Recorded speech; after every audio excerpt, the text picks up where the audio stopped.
Cave Dweller. Sometimes life is just too mundane to be lived. I mean, it's not too mundane to be lived. It's just, well, here's what I mean by that. I've spent most of my life trying to become superhuman, only to now realize, wait, I'm on Earth to be human, to experience the limitations of humanity and the mundane things of moving an air conditioner down a hall. Why do I have to move an air conditioner down a hall? I want to exist in the spheres of geometry and magic.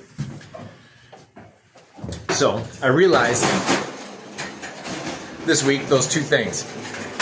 I'm here to be mundane, and two, the worlds of magic are not to be experienced just for the sake of being superhuman. They're for other people. So even though it would be for me, I think, to communicate with the spirit of Lake Michigan, and I'm a little pissed off that it's never appeared to me in like an anthropomorphic form. Other people get these visions, not me. Anyway,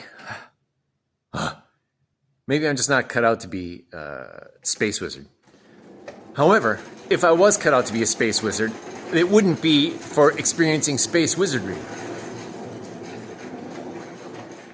It's to be a medicine man. Medicine is for healing people. And I've just realized recently that all of life is for other people. It's not about being...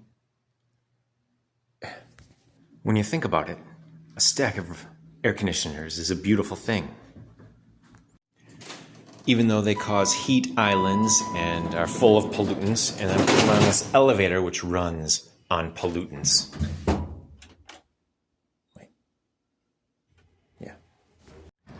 Cave Dweller, I'm listening to a podcast with Marianne Williamson. I've never really listened to her before. All I've really heard are her brief interviews on Fox News, and I liked her. But now that I'm listening to her talk, I'm like, whoa, she was really a Democrat. But I'm still voting for her because she's the only one that is saying anything of value. Even my hero Kennedy has let me down. Here's one thing she said. In the spiritual community, it's our responsibility to change things.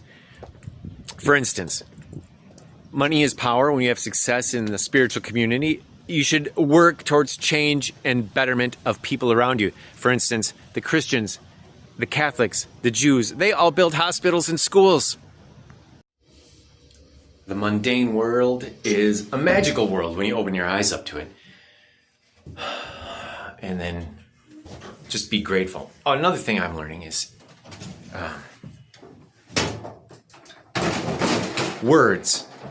Words separate us from the spiritual world and nature, and thinking in subvocalizations. Thinking in sentences. And the written word itself, which cements that into our mind, into the way we think. This is detrimental. Cave Dweller, I'm telling you this like it's a big lesson, like you're here in school and I'm teaching you, but I'm not teaching you. I'm just telling you what I've discovered. And I think it's amazing and liberating and life-changing. And maybe it rattles around in your head. And if it does, and it leads you to other discoveries, let me know, because it might help. Cave Dweller, the only reason I would ever vote against somebody, it would be against Kamala. And the reason I'm not voting against Kamala is because I refuse to play the against game.